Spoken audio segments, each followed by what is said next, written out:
안녕하세요. 저는 30대 중반 여자입니다. 저희 엄마 아빠는 저를 혼자 임신하셔서 결혼하셨고 20살 때 쟤를 낳으셨어요. 엄마는 지금으로는 너무 어린 나이였을 때 저를 낳고 키우셨고 3년 후에 남동생까지 낳으셨습니다. 우리 네 식구는 씁쓸하지만 남들처럼 화목한 날들을 보내지 못했어요. 어렸을 적부터 아빠는 술에 의존하여 집안을 항상 공포 분위기를 조성하셨고 저희 가족들은 항상 아빠에게 위협받고 살아야만 했습니다. 엄마는 아빠에 대해 감정이 안 좋아 남자 잘못 만난 본인 신세 타령을 하시며 아빠를 미워했지만 술 안 마셨을 때의 아빠는 절대로 나쁜 분은 아니셨어요. 비록 경제적으로는 능력이 좋으신 분은 아니었지만 정이 많으셔서 사람들을 좋아하시고 자식들을 많이 아껴주신 사랑 많으신 자상한 분이셨습니다. 우리 딸 너희들은 아빠의 보물이야. 아빠가 너희를 얼마나 사랑하고 있는지 잘 알지. 내 새끼들 봐서라도 아빠가 얼른 정신을 차려야 하는데 미안하다. 아빠가 짊어진 삶의 무게가 왜 이렇게 힘든지 모르겠다라고 말씀하시며 아빠의 내면 고뇌를 나누었습니다. 뭐가 그렇게 괴로우신지 어릴 적 제가 본 아빠의 모습은 많은 날들이 술에 젖어 있었고 저의 남매는 원래 아빠 모습을 잘 알았던지라 그런 아빠의 모습이 참 마음 아팠습니다. 그리고 어느 날 충격적인 광경을 목격하고서야 왜 아빠가 그리도 괴로워했는지 알 것 같았습니다. 바로 엄마와 삼촌의 충격적인 관계 때문이었어요. 아빠는 형제가 많으셨습니다. 아빠는 5남매 중 장남이 있었고 비록 큰 고모 한 분 계셨고 아빠들 밑으로 삼촌들과 고모들이 계셨습니다. 비록 가정에서는 화목하지 못할 지연정 저는 양가 부모님들에게는 기대하고 고대했던 첫 손주로서 부모님들과 친척들에게 사랑을 듬뿍 받고 자랐습니다. 후에 태어난 제 동생도 장손으로서 큰 사랑받고 자랐고요. 하지만 그런 저희들을 예뻐하면서도 유독 거리를 두시는 분도 계시더군요.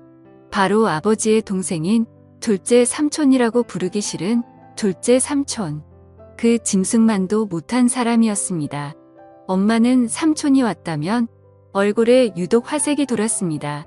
얘들아, 삼촌 왔다. 오늘 우리 집에서 편히 쉬시고 가야 하니까 너희는 오늘 거실에서 자고 삼촌은 방에서 주무시게 알겠지라며 엄마는 저희에게 일러두었습니다. 둘째 삼촌은 운수업을 했던 터라 가끔 저희 집에 들러서 하룻밤을 자고 가는 일들이 좀 있었는데 원래 저희는 단칸방에서 살다가 제가 첫 전학교 1학년 됐을 때 방 2칸짜리 빌라로 이사 갔거든요. 둘째 삼촌이 저희 집에 들을 때마다 그중 제 방을 삼촌에게 내어드리고 남동생과 거실에서 잤습니다. 저는 삼촌이 저희 집에 올 때마다 맛있는 간식을 사가지고 와서 어색한 가운데에서도 저희랑 놀아주는 게 좋았고 그걸로 인해 멀기만 느껴졌던 둘째 삼촌에게 조금씩 정이 쌓여갔네요. 둘째 삼촌이 올 때마다 아빠도 술을 안 마시고 부모님들도 간만에 분위기가 하기에 좋아져서 한때 저희는 둘째 삼촌이 오기만을 기다리기도 했습니다. 그런데 어느 날 새벽이었어요. 제가 힘든 가정에서 살다 보니 어렸을 때부터 눈치가 빨랐고 명확하다고 해야 하나 나이에 비해 철이 조금 빨리 든 케이스였어요. 당시 동생은 자고 있었고 그날따라 이상한 느낌을 본능적으로 느꼈는지 새벽에 눈이 번쩍 뜨이더라고요. 그런데 마침 엄마가 화장실에서 물 내리는 소리와 동시에 나오는 것이었습니다. 아직도 안 잔다고 뭐라고 잔소리할까봐 저는 얼른 눈을 감아 잠든 척을 했는데 이상한 일이 일어났습니다. 엄마는 저를 가만히 보시다가 조심스럽게 몸을 움직이며 안방이 아닌 바로 삼촌이 자고 있는 제 방으로 들어가는 것이 아니겠어요. 어린 나이임에도 불구하고 저는 그게 심상치 않은 일임을 본능적으로 알았습니다. 저는 순간등이 쎄해지며 무슨 촉이 왔는지 조심스럽게 몸을 일으켜 숨죽여 제가 앞으로 다가갔습니다. 저희 집 방문 이어술에서 잘 닫히지 않았는데 그 탓에 열려있는 작은 틈으로 전 훔쳐보게 되었습니다. 그리고 여태까지도 평생을 트라우마로 남은 잊지 못해 그 장면을 목격하게 되었습니다. 형수와 시동생으로서 금기시한 일들을 벌이고 있었습니다. 저는 너무 놀라 어떻게 해야 할지 그 자리에서 얼어붙고 말았습니다.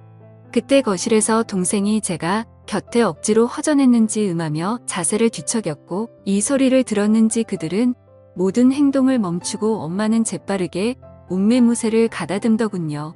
저는 들킬까 싶어 제자리로 돌아와 다시 자는 척을 하며 누웠고 엄마는 어둠 속에서 추악함을 가린 채 아무 일도 없었다는 듯 안방으로 돌아왔습니다. 저는 그때부터 아무에게도 말 안 하고 혼자 생각이라는 것을 했는데 오래 고민 끝에 나온 결론은 단순하게 모든 진실을 밝히자라는 것이었습니다. 그렇게 해버리면 어린 마음에 모든 게 다 제자리를 찾고 정상으로 돌아올 것 같았거든요. 비틀린 이 이상한 현실에 하루도 머물고 싶지 않았던 저는 기회를 엿보다가 마침 아빠와 둘째 삼촌만 빼고 친가들이 모여 가족 식사를 하는 자리에서 제가 본 그날의 진실을 폭로하였습니다. 일목요연하고 또박또박 엄마랑 둘째 삼촌의 새벽에 제가 본 것들을 가감없이 얘기하자 엄마의 표정이 새하얗게 지으며 급한 대로 제 입을 막으려 했네요. 허나 이미 수상하니 느낀 큰 고모는 엄마를 젖혀두고 저를 방으로 내려와 차근차근 무슨 이야기인지 얘기해보라며 말씀하시는데 저는 말하다 말고 목이 메어와 울음을 크게 터뜨리며 말을 이어갔네요. 덕택이 집안은 발칵 뒤집혔고 둘째 삼촌은 소환돼서 친척들에게 어쩜 그런 짓을 벌일 수 있냐는 비난의 의사를 맞았습니다. 이 소식을 뒤늦게 들은 아빠는 충격을 금치 못하고 둘째 삼촌과 주먹이 욱하며 한바탕 난리를 벌였고 저의 가정은 얄궂게도 제 소망과는 다르게 파탄을 맞고 말았네요. 바로 엄마가 그 일을 계기로 제 유치원생 남동생을 데리고 둘째 삼촌과 행방을 감췄던 겁니다. 훗날 드라마나 영화에서 보는 남녀의 야반 도주를 보며 우리 엄마도 동생 데리고 둘째 삼촌과 저런 도피를 했을까 생각했네요. 가뜩이나 술을 필요로 했던 아빠는 아이 술독에 파묻혀 살게 되었고 엄마와 삼촌을 반드시 찾아내어 복수하겠다며 증오심을 닦고 다녔습니다. 아빠는 늘 술을 취한 채 정신적인 고통을 이기지 못하고 자고 있던 저를 이불에 쌓아 주수석에 태우고 어디에도 있는지 모르는 그들을 찾으러 나섰고 그럴 때마다 저는 두려움에 떨어야만 했습니다.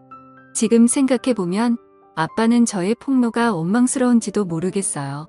눈 감고 귀 닫고 모른 척 했으면 어쨌든 불행한 가정이나 어이울 수 있었을 텐데 그걸 폭로함으로써 파국에 치닫게 돼버렸으니 다 제 잘못이라는 생각이 들었습니다. 이럴 줄 알아서는 얘기하지 말걸 그냥 아빠를 속이고 모두를 속일 걸 진실을 알리는 것만이 꼭 올바른 게 아니라고 생각을 했네요. 다행히 두어 달이 지난 후 엄마는 집에 동생을 데리고 들어왔고 간만에 엄마를 본 저는 그간 마음 고생한 게 싹 치유되면 깊은 안도감을 느꼈습니다. 오랜만에 동생을 봐서도 너무 행복했고 돌아온 엄마로 인해 아빠의 상태도 좀 나아진 것 같아 행복했습니다. 다만 제게 엄마가 사라졌던 후주 남았습니다. 잠시라도 눈에 엄마가 보이질 않으면 불안해서 미칠 지경이었어요. 학교 갔다 서둘러 집에 왔는데 엄마가 없으면 빌라나 동네 인근을 다 뒤지고 다녔고 미용실에서 파마를 하고 있거나 동네 사람들과 같이는 엄마를 보고서야 안도의 숨을 내쉬고 했습니다. 그렇지만 혹시나가 역시나 얼마 아니던 다시 나갔어요. 이번엔 동생을 내버려 두고 혼자 나갔더군요. 동생이라도 곁에 있어 좋았지만 엄마가 언제 다시 올지 기다림의 끝은 알 길이 없었습니다. 아빠는 행여 엄마한테 연락이 오면 아빠한테 바로 전화하라고 했고 그 사이 저희 동네에서는 소문이 다 돌았습니다. 저희 엄마가 바람나서 집을 나간 것 같다고요. 택하면 애 엄마가 보이질 않으니 그럴 수밖에 해요. 저는 저희에 대해 함부로 말하는 동네 사람들이 너무 싫었습니다. 다 알고 짐작하면서도 모른 척 확인 사살하려고 저와 마주치면 꼭 묻더군요. 너희 엄마 이번에 너희 두고 또 낳은 거 맞지? 아니 세상에 어떻게 자식들 두고 모질게 나갈 수가 있어. 내가 다 마음이 쓰이네. 불쌍한 것들. 우리 엄마 그냥 멀리 돈 벌러 갔어요. 우리 가족에 대해서 함부로 말하지 마세요. 라고 둘러대면 쏘아댔지만 속으로는 가슴에 피멍 들어 찢어지게 울고 했네요. 아빠는 결국 가출한 엄마를 포기하고 저희를 위해 시골로 이사를 했습니다. 다 잊고 새 삶을 꾸려보고자 아빠들 1톤 트럭을 타고 소금도 파시고 귤도 파시며 저를 앞차같이 키우셨지만 세상은 그리 만만치 않았습니다. 바로 아빠는 큰 병에 걸려버리셨고 끝내는 간경화로 제 나이 18살 때 세상을 등지고 말았네요. 그때 아빠 살아 생전 모질게만 하던 제 행동이 떠올라 얼마나 피 눈물을 흘렸던지요. 죄송하고 또 죄송하게만 했습니다. 아빠가 돌아가셨어도 엄마랑 삼촌은 잔인하게도 코빼기도 비치지 않더군요. 아빠를 배신하고 어디서 둘이 그렇게 잘 먹고 잘 사는지 나중에 반드시 찾아가 이 아픔 그대로 돌려주리라 다짐했는데요. 저희는 살기 위해 할아버지에게 맡겨졌다가 성인이 된 후 따로 근처에서 독립을 했습니다. 그리고 시간이 흘러 동생이 군대 갈 때쯤 저 역시 직장을 구해 대도시로 나왔고 또다시 현실에서 적응하고 있을 무렵 난데없이 엄마 동생인 오랫동안 왕래 없던 외삼촌이라는 작자한테 연락이 닿았네요. 외삼촌이야 그건 잘 지냈지. 네 아빠 그렇게 되고 동생 검사하느라 네가 누구보다 힘들었을 텐데 내 맘이 다 안쓰럽구나. 고시원 좁고 답답할 텐데 내가 보증금을 좀 대줄 테니 어디 원룸이라도 들어가 살지 않겠니? 순간 의문이 들었죠. 갑자기 외삼촌이 왜 나한테 뭔가 이상해서 좀 알아봤었는데 예상치 못하게도 그간 연락이 끊겼던 제 친엄마가 외삼촌 뒤에 있었던 게 아니겠어요. 저와 동생을 버리고 그놈이랑 살림 차리겠다고 도망가서 정떼며 살았을 땐 언제고 이제 와서 왜 이렇게 우의적으로 나오는지 고맙기는커녕 기가 찼습니다. 아빠와 저희를 배신하고 그 짐승 같은 둘째 삼촌놈이랑 도피해서 얼마나 때깔 좋게 잘 먹고 잘 살았는지 확인해 봤더니 이게 앵걸 어느 새 남자를 갈아버렸네요. 제가 이 사실을 입 밖에 내니 엄마는 주위를 살피며 은밀하게 말하게 자신났고 살다 보니 안 맞는 부분도 많고 사람들 눈도 있고 윤리적으로도 이건 아닌 것 같다. 뒤늦게 맘먹고 정리했다. 지난 세월 죄책감 떨치고 새 인생 살고 싶어 너하고도 연락한 거고 라고 합니다. 순간 뭐지 싶었네요. 그렇게 쉽게 헤어질 수 있었을 것을 여지껏 저희 가족 생채기 다 내놓고 일이 저질러질 대로 다 저질러 놓은 후에야 헤어졌다니요. 엄마를 가지려고 아빠를 배신한 삼촌도 같은 생각이어서 순순히 헤어졌다는데 말도 안 돼. 그들의 파렴치한 폐륜 때문에 상처 입은 사람이 몇인데 멱살 잡고 쫓아다니며 희의 보상이라도 받고 싶었습니다. 엄마는 결국 삼촌과 금기된 사랑을 끝내고 다른 남자랑 세 번째 결혼을 했답니다. 참 능력도 좋으시지. 엄마는 제 동생이랍시고 둘째 삼촌 사이에서 낳은 남자애, 여자애 한 명씩을 제기 소개했습니다. 저를 동생들과 함께 인사시키며 얘들은 내 동생이고 너희들도 언니한테 인사해라. 동생 돌보는 거 보니 지금 여기 있는 동생도 잘 돌볼 것 같더라. 다 네 핏줄들이니 맞이로서 잘 챙겨라. 뭐니 해도 남보다는 형제가 최고야. 남보다도 못한 형제들도 많죠. 저나 이 애들이나 다 배신이 피가 흐르는 엄마 자식들인데 나중에 서로 뜯어먹겠다고 뒤통수 치고 그러면 어쩌죠. 라고 대꾸하자 엄마의 표정이 점차 살벌해지기 시작했네요. 전혀 패인 상황에 내막을 모르는 새아빠는 분위기를 환기시키고자 그저 호하시더라고요. 새아빠는 평범하고 사람 좋으신 분이셨습니다. 엄마는 정말 미웠지만 가족들이 그리웠던 저는 엄마를 용서하고 잘 지내보려고 노력했습니다. 허나 엄마와 삼촌의 트라우마는 쉽게 잊혀지지 않더라고요. 엄마 역시 지난 세월을 후회하며 저와 함께 잘 살려야 하는 것 같았지만 제가 본인의 치명적인 비밀을 알고 있으니 저를 편히 대하지 못했습니다. 심지어는 저더러 미용실에서 엄마라고 하지도 말라고 하고 주변인들에게는 저와의 관계를 숨기려 하더군요. 새아버지가 절 자식으로 인정한다며 친척들에게 소개하려 할 때도 엄마는 필사적으로 행여 책 잡힐까 싶어 말렸습니다. 엄마의 숨겨진 자식으로 살아야 하는 기분도 참 더럽더이다. 더러운 놈의 둘째 삼촌 자식들은 엄마 거리며 당당하게 살고 있는데 우리 아빠 자식이었던 전 왜 숨겨져야 하는지 감정이 분노가 스멀스멀 살아났습니다. 더욱이 참을 수 없었던 건 엄마는 수련전만 하면 꼭 아빠 욕했는데 나 네 아빠가 아직도 지긋지긋해. 나 O형인데 왜 니들은 니들 아빠처럼 A형이냐고. 너나 네 동생이나 아빠 너무 쏙 빼닮아서 싫어. 처음부터 내 손으로 쭉 키운 이 세 동생들한테 정이 더 가더라고. 애 같은 손가락이라도 더 아프고 덜 아프고 하잖아. 네가 차별받는 것도 단이 아빠 탓이고 내가 삼촌과 불륜 저지른 것도 네 아빠 책임이야. 알아, 네 아빠 결혼 자체가 나한테는 인평생 지옥이었다고.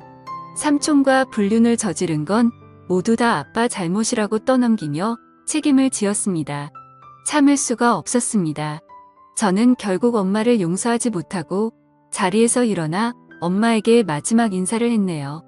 이제 도저히 못 들어주겠다.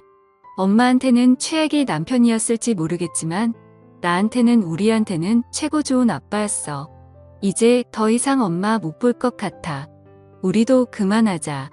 엄마와의 지긋지긋한 인연이야말로 끝내기로 맘먹고 절연을 선언 후 다신 엄마를 보지도 찾지도 않았습니다. 엄마도 마찬가지였고요. 엄마와 저는 지독한 악연이었습니다. 전 여전히 세상에 혼자 지내고 있네요. 남자가 두렵고 제 몸에 엄마의 더러운 피가 흐르는 것 같아 저는 결혼을 못할 것 같아요. 엄마 때문에 제 자신도 상대방도 믿지 못해요. 아무튼 영원히 그럴 겁니다.